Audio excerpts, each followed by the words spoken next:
Hi, I'm Pete Shau. You may know me from the RTO Show podcast, but today I'm doing something a little bit different. Apro and Wow Brands have launched a special project to bring the story of our industry to life like never before. They've asked me to sit down with some of the true legends of rent-to-own, capturing their stories, their impact, and their vision for the future. And now I get to share those conversations with you straight from the legends themselves. All of this leads to something groundbreaking, though. A new book, The Rent-to-Own Revolution, A Definitive History of Advocacy and Consumer Access, written by Apro CEO Charles Smitherman and Wow Brand CEO Brian Krast. The book explores the grassroots of RTO, the advocacy that has defined it, and the future that we're building together. Here's where you come in. We're giving away free copies once the book is released. Just head over to the RTORevolution.com and sign up for a chance to receive a copy in early 2026. Don't miss the chance to be among the first to hold this piece of RTO history. That's RTORevolution.com. Check it out and become a part of RTO history.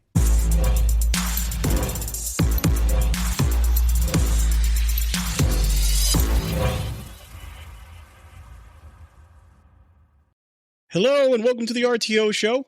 I'm your host, Pete Shau, and today we have another legend on. This is Chris Korst, and he has, let me tell you, he's got years when I tell you of legal experience in the RTO sector, a lot with Rent-A-Center. And, you know, I think a lot of people don't understand how far back these go. We're talking about almost, 40 years ago right now, Chris? Is that what we're talking about? Yeah, exactly. Chris Korst has done so many things. So you were a chief administrative officer and general counsel, right? Right. You were the EVP of operations, so executive vice president of operations. Correct. At some point. And you were also the senior vice president and general counsel. That's correct as well. A lot of hats. A lot of hats. Yeah, and on top of that, I think you got some awards from Apro that we'll talk about very soon. Yeah. Along the way, I was honored and appreciative of that. Yeah. Well, listen, we appreciate what you've done because I'm starting to feel like what I had here wasn't even near the surface of what we could really talk about. So right. Yeah. Let's go back. We're in the Legends series. Let's go back. How does Chris Korst in 1985 get started in rent-to-own? So that's a great question, Pete. I was in private practice in Kansas City, Missouri, for the first 2 years out of law school. And my folks lived in Wichita, and I was back for a vacation of some sort or another, a holiday, whatever. And my dad and I went out to get a beer, and we ran into a fraternity brother of his by the name of Dave Egan, who was at that time the first general counsel of the original Rent-A-Center based in Wichita. And so Dave and I got to talking, and we really hit it off, and he offered me a job as an assistant general counsel, I think was my first title, or maybe staff attorney, something like that. And so November of 1985, started on the staff with Dave, and we went from there. So then what did he say that convinced you that rent-to-own was a place to be? Because in 1985, it wasn't as pronounced as it is now. It was a whole different ballgame. It was a little bit of more of a Wild West back then. So 1985, somebody says, I want to introduce you to something that you probably, I don't know, have you heard of it? But usually back then I get the whole, I wasn't really sure, I never heard of it, but we decided to go with it. Have you heard of rent-to-own before that conversation? Nope, I had not. Absolutely not. What was it that he said that pulled you in? So it's interesting, first of all, cards on the table. I was a young attorney, had an opportunity to move and make a little bit more money, and it sounded like an interesting gig. And Dave was just such a great guy that it was pretty easy to say yes. And so I joined and really just began to learn about rent-to-own. And it was great the way Dave sort of trained me. He put me with the operators so that I would help them write an operations manual. And so just learned about how operations worked, and working side by side with the operators then, was a great experience for me and really helped me kind of understand inside, forget the legal part of it, just how rent-to-own worked and, who used those services and why. And so that was a great experience, learning experience for me.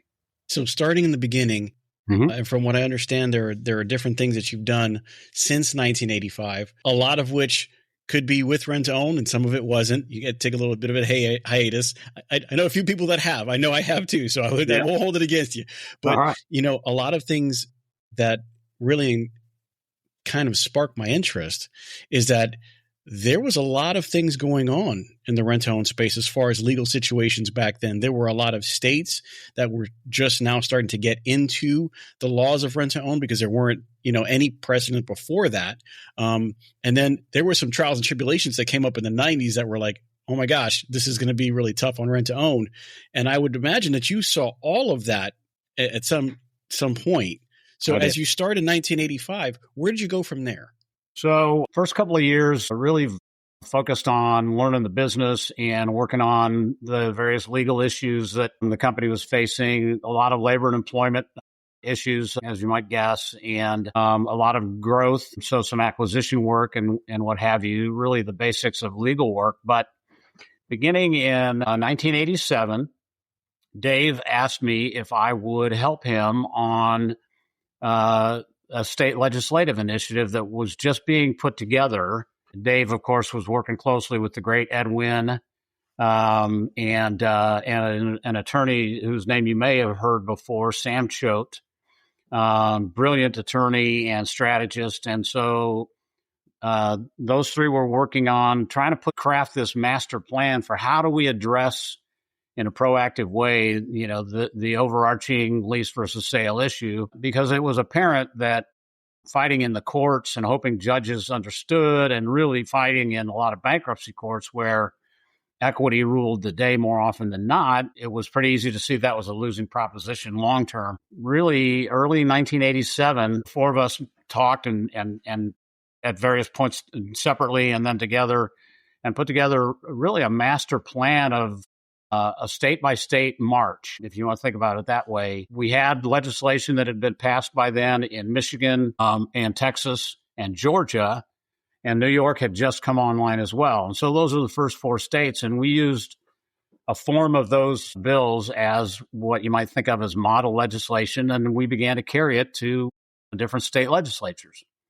We would hire local lobbyists, fly into the Capitol, meet with legislators, organize a state association almost every time, which was critical to the effort, Pete, as you can imagine, because the local people really made the lift when it came to the legislatures in these various states. They wanted to hear from people who lived in those states, who were local merchants and so forth. And time after time after time, the local rent-to-own merchants stepped up, testified before committees, answered questions, organized into state associations, and really were the engine behind what was probably the most remarkable run. And I say this knowing a lot about this, the most remarkable run of state legislative initiatives that I think has ever probably been occurred in this country. Because we went from four state laws at the end of 86 to 45, 1997. And you only do that by collaborating, by pulling oars together and working hard. And the good news is, Pete, we didn't know we couldn't do it, and so we managed to do it anyway. I think that's always the silver bullet when you tell somebody to do it and they just don't know that it hasn't been done yet. They don't know how difficult it is, and it's like, let's get it done. And then before you know it, I mean, there's an initiative, there's a build behind it. So you said that Michigan, Texas, and Georgia were the first ones, and then you kind of took those bones that fill out and kind of took it to other states. What were the main insights of those bills that got passed that you were able to use those as like the starting points for the other states? So that's a great question. I think the primary driver for our success, aside from the involvement of the local merchants and so forth, was the fact that we weren't asking for everything to be of a benefit to the merchant. In other words, the legislation that was being proposed was very balanced, very reasonable, genuine consumer protection legislation that also benefited the industry. The trade here all along, and I think I listened to part of Ed Wynn's podcast, and he touched on this. I think the trade here was we need legal certainty and a legal environment that allows us to be able to charge what we need to charge and make a reasonable profit. And in exchange for that, we're willing to disclose everything that the customer might need to understand about the transaction.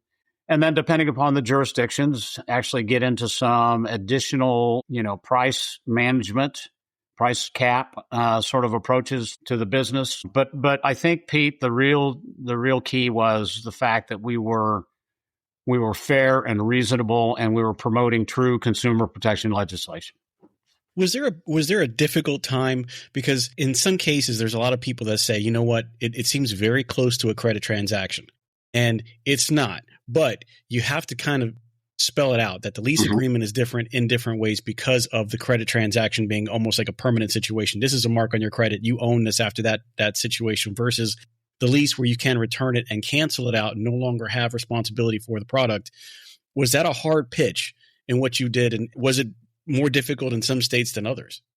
Certainly, the answer to your latter question is no doubt about it. We had, and frankly, never did successfully convince the legislatures in Minnesota and New Jersey and Wisconsin that this really wasn't a different animal and should have a different regulatory framework than credit.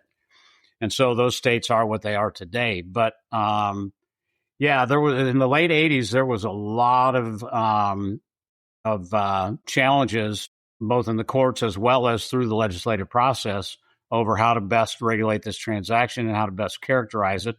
And that occurred both at state levels, but also you and the listeners may recall, may be aware that in the late 80s into the early 90s, there was a federal effort to amend the Truth in Lending Act to include rent-to-own as a credit sale under that federal law. And so, we were fighting on all fronts, and we lost a few. Frankly, I mean, we lost Pennsylvania in 1988.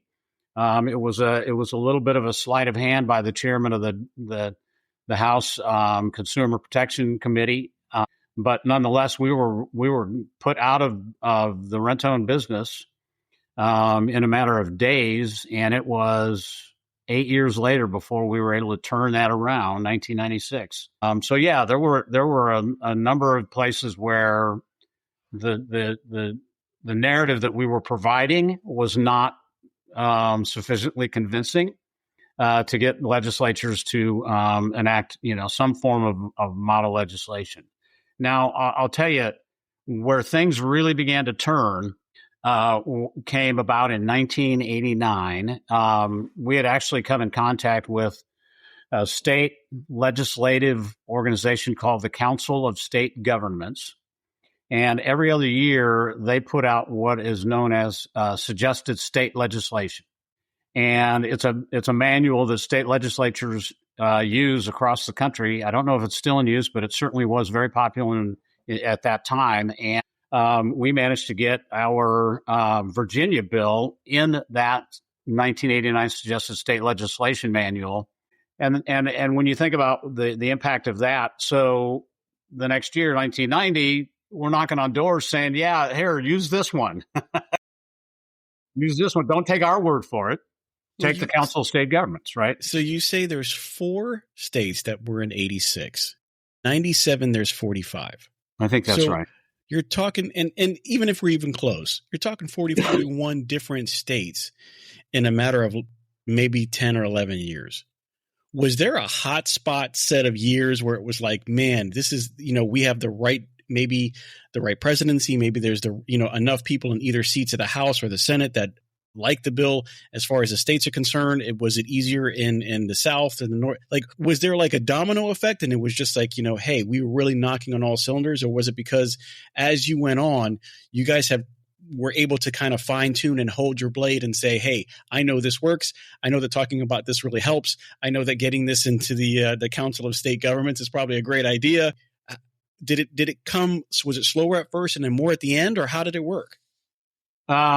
So we did pick up a lot of momentum coming out of the 1989 legislative season, and really from 90 through 95 or so, we were 94 maybe. We were literally actively engaged in 5 to 6 states at any given time, and we're very successful in accomplishing our goals of getting favorable legislation passed. Now, we had some issues. We were constantly. I was in Harrisburg, Pennsylvania, for months at a time during those years. Spent a lot of time with Ron DeMoss and Roger Sharp up in West Virginia in Charleston, and we were very unsuccessful for a long period of time up there as well. But on the other side of the coin, I mean, it just got rolling where, and believe it or not, part of my compensation at that time was based upon how successful we were through the state legislative process. And the goals kept getting higher and higher and higher in terms of being able to earn a bonus. Is like, I mean, do you think this is easy? Because we made it look easy, but it was not. Chris, you're too good at this. We're going to have to make it a little bit harder for you next year. Yeah. And I'm going to say, I mean, it looks like you knocked it out of the park. Now, being associated with Rent-A-Center this time and going through this, how was the collaboration between APRO and Rent-A-Center? You mentioned Ed Whitten was the legal counsel for APRO for 40 years before he retired earlier this year. Like, how deep was that collaboration with APRO to make these things happen? Well, I would say we couldn't have done it without APRO and its sanction of the effort, number one. And because Ed had such a credible voice, and I think still does in the industry, that his support for what we were trying to accomplish was really integral and critical to our being able to go around the country and talk to rental dealers in Arkansas and and Minnesota and Colorado and Arizona and all the other places where we ended up going. We had the imprimatur of Edwin and APRO that really allowed us to be taken seriously and credibly by the state rental dealers.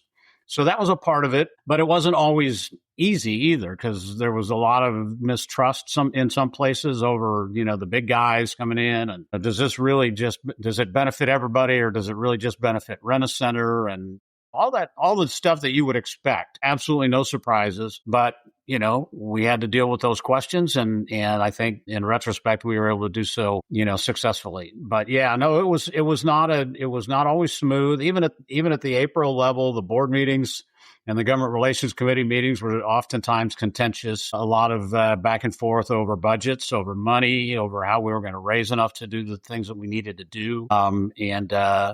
But through it all, I will say this, through it all, collectively, we kept our eyes on the prize. We knew what had happened to our colleagues in Minnesota and Wisconsin when we got put out of business there.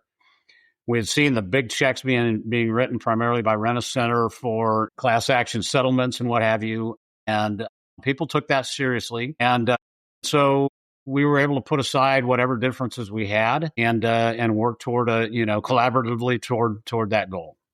Well, I can tell you right now, it looks like you almost had a state a quarter over the essence of a 10 or 11 year span. That's a movement. That's some serious movement. Now, I know that in the early 2000s, there was let me rephrase that. We're probably talking even mid to early 90s, not just Rent-A-Center, but rent-to-own as a total. We had a black eye. There were some bad operators out there that did some stuff that made us a little difficult. They collected they collected in a way that might not have been the right way they should have collected, or there were some situations out there that kind of made us look bad. And that moniker kind of followed us for a few years. And I think, and I call it the dark ages. I think we came out of the dark ages in the early 2000s when it really came out, Rent-A-Center became bigger at that point in time because, Thorne and the acquisition and all that stuff with, Renter's Choice. But, going into the early 90s, mid 90s, and then late 90s, how difficult did that become if there's some guys out there, some bad apples that are acting a certain way under collections and sales practices while you're out there trying to make these RDAs go to their legislative branches and say, hey, we need a law for this because we want to do this the right way. We really want to be on the up and up. We want to make sure that you see how much money you're spending. We want you not to get locked into this. It's not a credit transaction. And we want you to be able to own this. Was there a dichotomy there? Like, on one hand, you're trying to do the best you can. On the other hand, you really got to figure out how to get the news to people that we aren't what they think we are? Sure. And you put your finger on it, helping people understand that one way to address those outliers is through, consumer protection legislation that gives consumers rights and doesn't allow merchants to do whatever the heck they want. I want to quickly add, because the years have given me a good deal of retrospection, Pete, but I would say It wasn't just the local mom and pops who were misbehaving, and it wasn't a lot either, by the way. You didn't need much because it made headlines, but there wasn't a lot, and it wasn't just mom and pops. I mean, I recall some issues that Rent-A-Center had in some of its operations as well. And then the other thing is the stories are easy to over dramatize and to fictionalize.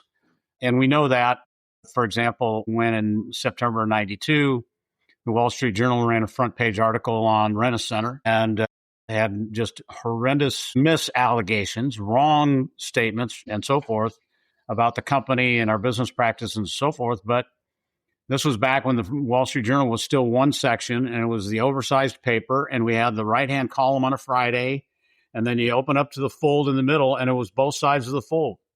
That's how much coverage this got, and that made things difficult for a while, certainly, in a couple of respects. One, speaking to policymakers and what have you, and two, I think some of my fellow rental merchants were a bit uncomfortable, having to answer questions about what was in the Wall Street Journal and what Rent-A-Center was doing. So it really got in the way, but only for a little while, because again, this industry has always kept its eyes up and its march forward, whether that be through the legislative process or today in terms of how focused the folks are on serving the customer the right way, offering quality products, respectful collections, all those kinds of things. Those are all hallmarks of what I've always experienced with the rent-owned industry, and that is they care and they know what's right, and they're going to do that as often as they possibly can. Well, you sound like you played a big part in the advocacy for rent-to-own, and I got to know, so what role did you play in Rent-A-Center and helping the industry as a whole moving towards best practices? Was there an outline that you guys kind of worked on? Well, I don't know if there was an outline per se. We did really, and this really was a function of what we were trying to tell the state legislatures about us. That created, a narrative around the right way to do this business. And so that became our mantra as we went through these processes. Of course, APRO had its own, operation standards, et cetera. And that has been around really from the very early days of APRO, is set the standard, set the bar high for how you should, take care of your customers and what have you. And but more specifically, Pete, I would tell you my role in the advancement of the legislative agenda was really central. I was the guy on the road 40 to 45 weeks of the year. I got to about 42 state capitals and testified in hundreds of legislative committees, attended far too many fundraisers and all that sort of stuff. But by the way, I'd be remiss if I didn't add right now, there have been so many people who've helped me along the way. Most importantly, my wife, Claire, because we had 3 little ones at home and I was gone 45 weeks of the year. And you can't do that with just a superstar at home, and that's what absolutely. No. We need to get her on here so that you can tell her side of the story. So, going back a little bit, you had mentioned that there was also some. I think we both had mentioned it, but there was some federal attention and some threats that came up during your time. Mm-hmm. Can you describe that to me a little bit and what they were?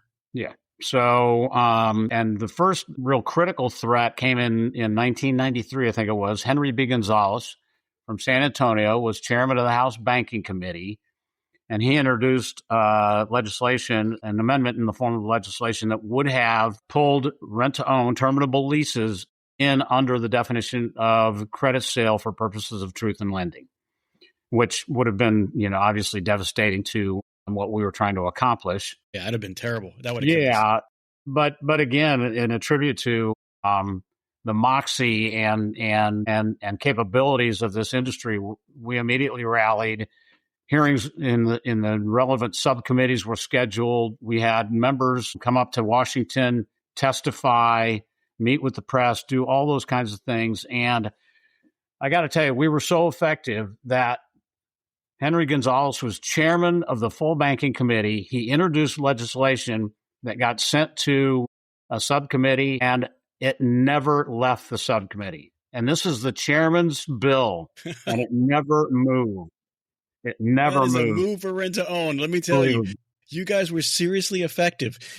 Talking about APRO and Rent-A-Center, because you were part of Rent-A-Center at that time, and how effective you guys were, the team of Edwin, yourself, and some others. I also believe that there was some creating of the RDAs at that time, the rental dealer associations across the U.S. Did they play a role in their states as well, or was it like we showed up, we formed it, and then we helped them go with us to the Capitol and fight? Was it like an all-in-one swoop, or was it, some people had seen, wow, they're really effective in what they're doing for their state. We better get online with APRO, kind of create this RDA and kind of put in some groundwork before they have to get here?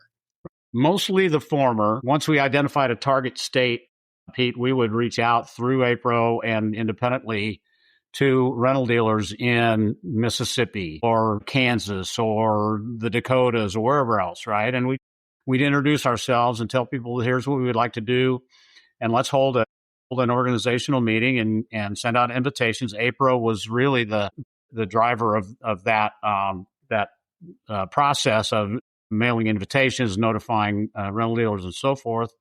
And then typically Ron Waters and I would travel to whatever state it was and hold an organizational meeting. And Ron was terrific with the rental dealers. So easy to get along with, so credible and so forth, that it really became sort of a cookie cutter approach to how to get this thing going. Now, to your point, and you're right, somewhere along the line, that model changed a little bit, and some rental dealers began to think, well, maybe we ought to get organized, because then maybe those planners will put our state on the list to get moving here, because we want to go now, not wait for years or whatever. Right. So there was some of that, toward the later years. But yeah, it was really mostly front loaded. Let's get everybody together, tell them what we want to do, ask for their support, try to raise some money, and then head up to the Capitol. So after, 93 had Henry B. Gonzalez, was there anything else that kind of came up that really was like, this is something we better put our attention to before it gets to a point where we're already behind the eight ball? Yeah, absolutely. So in 97, and I'm going to give generalities here because I was involved from a advocacy perspective, but not necessarily from the substantive perspective. But there was a critical tax issue addressing depreciation in our industry.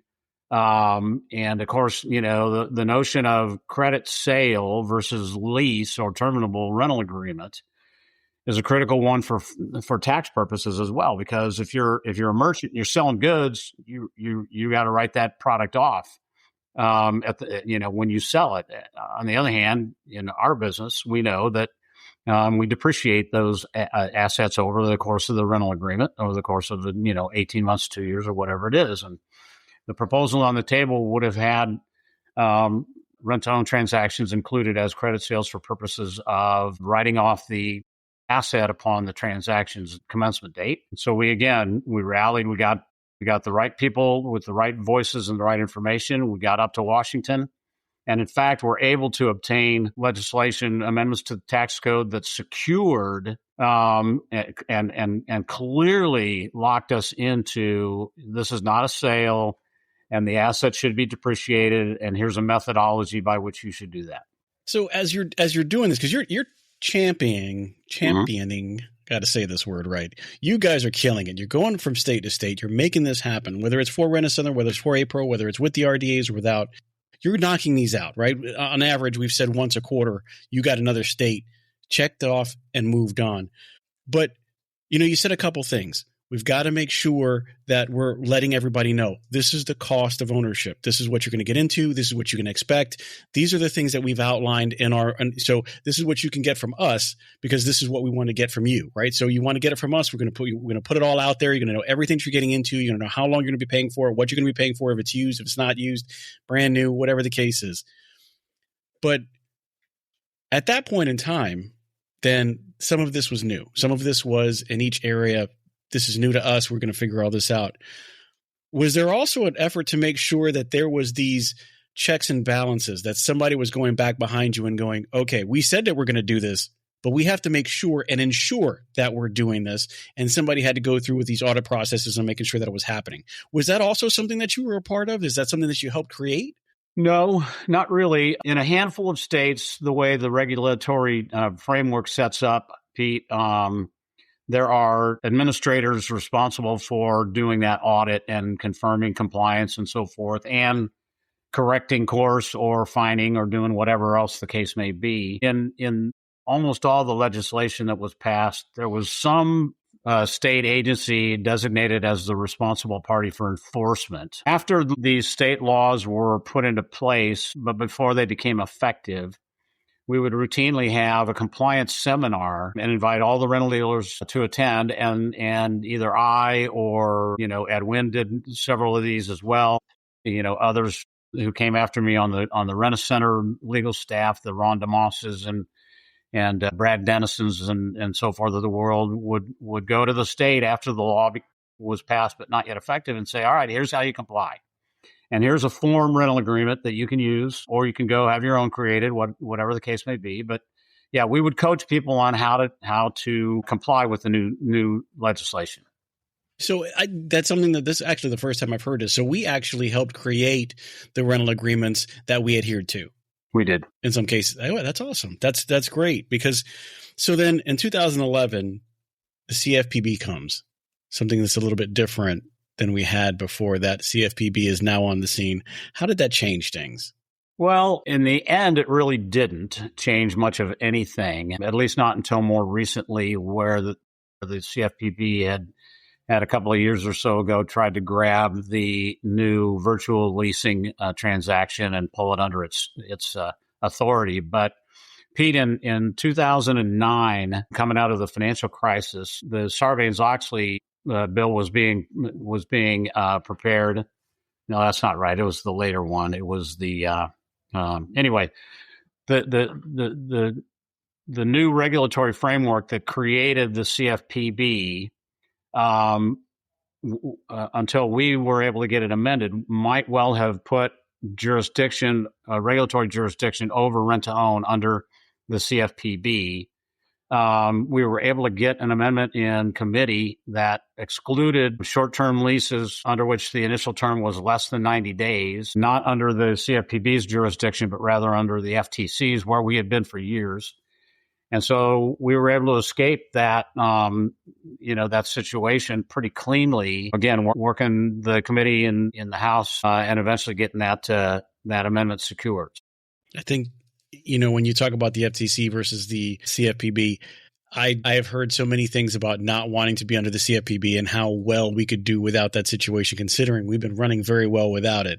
I think that would be a huge overstep in the wrong direction. And I think it could really hurt a lot of rental dealers across the United States, because honestly, it was never built that way. And I think that if something that's not built the way it is governed will definitely eventually fail, because they're going to have a lot of overreach, and then it's going to cause a lot of leasing agreements to be seen in a lot of different ways. And I think they're battling a little bit of that up in New York. I don't know how much you know about that right now, but they're trying to deal with some legislation up there to not put us in some different light. They've been governed really, I guess, since you guys got New York changed over with some federal laws that have been working very, very well. I mean, there's a lot of rent-to-own companies in that state, and owners in that state, and employees in that state are doing very well. So they're trying to, APRO's working actively now to keep it exactly the way it is without change, because you guys laid some very, very good groundwork on that.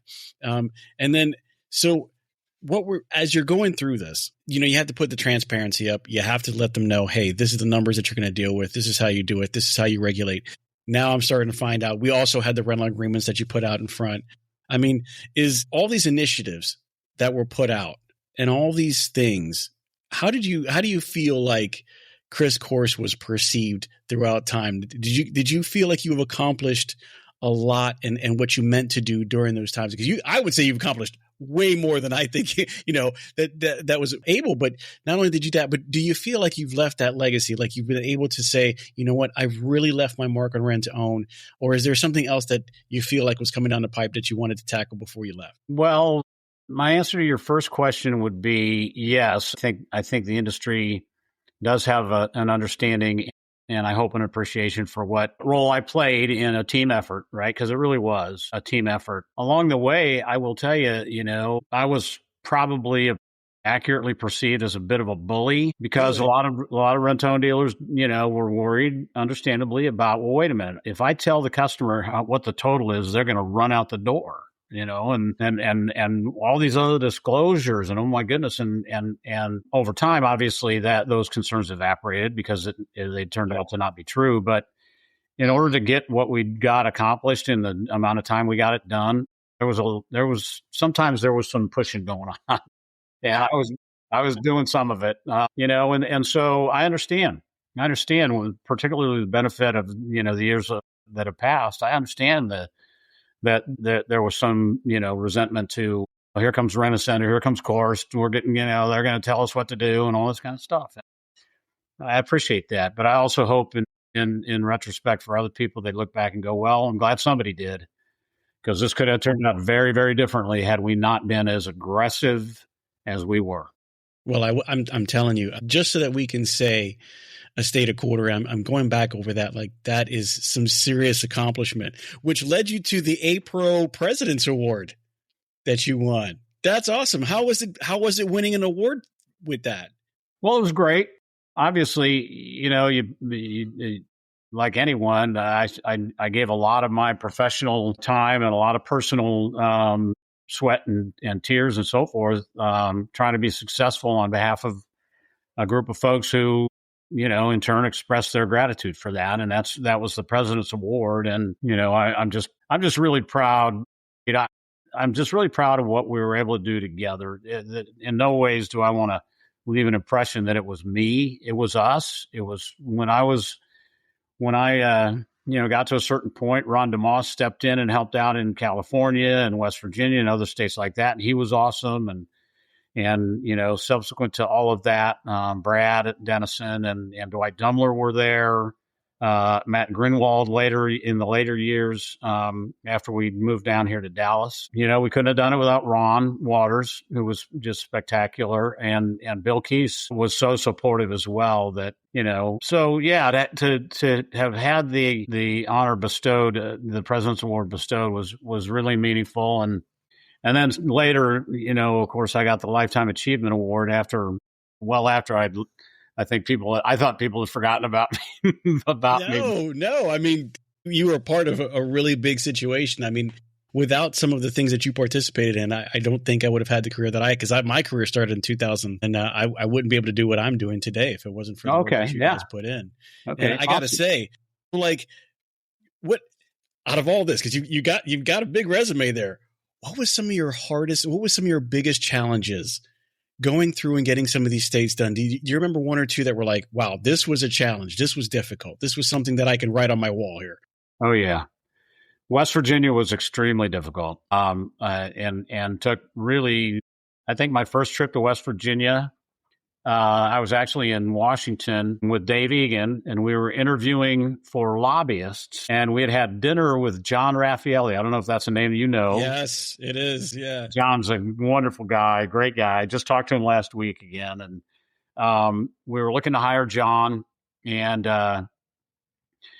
Dave got a call from, I think it was Roger Sharp, who was one of the few rental dealers in West Virginia at the time. And he said, hey, we got a problem. There's been a bad bill introduced. And so I literally flew from Washington to Charleston the next day, and I was there for a week. And that was 1988. And it took us 5 years to get across the finish line there. So, yeah, West Virginia was extremely difficult. Pennsylvania, same thing. I mean, and we were really out of business in Pennsylvania for all intents and purposes. We tried some different, transactions where customers could get, award points or what have you. And it just really never took. But it was 8 years. And as I said earlier, I was in Harrisburg every year for weeks on end, sometimes during the legislative sessions. So those two really stand out. New Jersey, of course, we never did get there. And frankly, I don't think we ever got close. Now, Minnesota and Wisconsin, right? What's that? That was a tough nut to crack, huh? It was very difficult. Yeah, It was very difficult. And that's too bad too, because there's a lot of consumers who need the rent-own option in that state. And the environment has been discouraging to, competition, which is not good for anybody, I think. And then the other two that really stand out are Wisconsin and Minnesota. I think we could have at the very end of days in Wisconsin gotten across the finish line, but ultimately did not. And Minnesota, it's a different story for another day. But we got lied to by some of the players in the process up there about what they were planning to do, and we ended up with a piece of legislation that ultimately a federal district court judge ruled as a part of the credit laws, which it was never intended to be. And so that's where we ended up in so that's rough. That's rough. Well, If you were to take a look at it right now, what's going on? There are different things. There's buy now, buy now, pay later. There's a couple other things. What are your thoughts on these alternative financing models and how they can affect, a lot of the people out there versus the way rent to own was built and our regulatory? Because you went and fought to make sure that not only do we have the ability to do it, but to be overseen very well. We have to stay within certain laws. We have to disclose everything that we do. But now you have some of these other financial models coming up, Acima, Progressive, buy now, pay later. What do you think about those models in comparison to all the things that you fought for these past couple of decades? So, from a consumer and market perspective, Pete, I mean, these evolutions are inevitable. People need access. And as long as credit is going to be based upon what you've done in the past and not what you can or want to try to do today, then credit's not going to be a good fit for 2/3 of America on a regular basis. And so that 2/3 needed some options, and we were one of the first in line, right? We weren't the first in line. There were far worse options before we came along, as you know, right? That's true. But when we came along and really legitimized, an alternative transaction to consumer credit, it was a matter of time before a couple of things would occur. One, that transaction itself would be picked up and employed by merchants to try to access a broader group of consumers, a different group of consumers.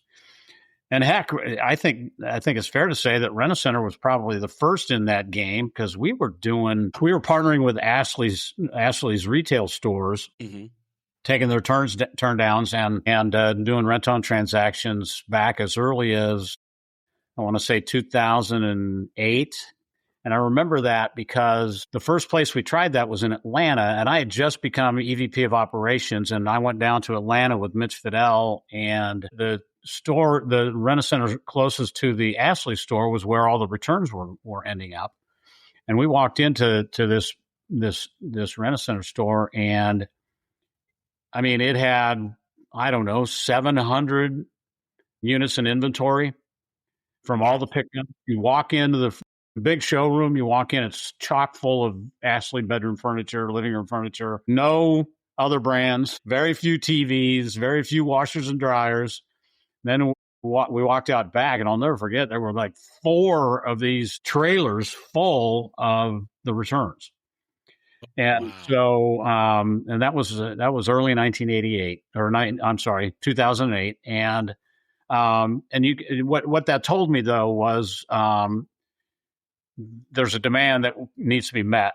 How do you do it?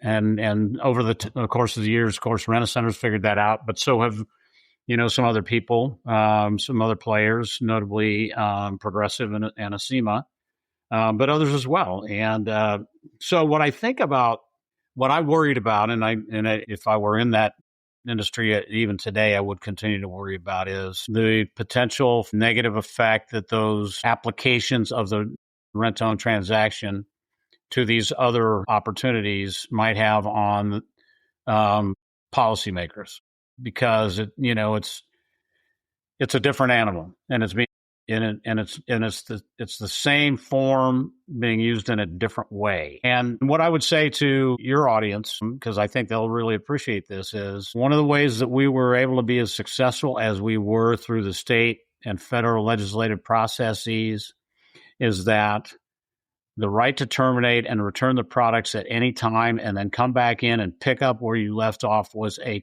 critical, maybe the paramount factor in convincing people that this was different, right? And I'm afraid that that's maybe not true in all of the other applications that the transaction is being used for today. Well, 100% agreed. I actually believe that's why New York is in the place that it is now, because these new actors that are in there and taking, the progressives, the ASEMA, they're getting more steam. A lot of people are seeing it, but that deciding factor. The other thing too is, we still brick and mortar. There's a place to return it to. It's not just a line on a statement sheet. It's you really can return it if you have that much trouble. And when you return it, you don't have to be sent to collections. You're no longer in a doghouse. We can go a clean slate, and then you can come back later and pick up where you left off. That's even the best part of it. A beautiful story. It really is a beautiful story. It is.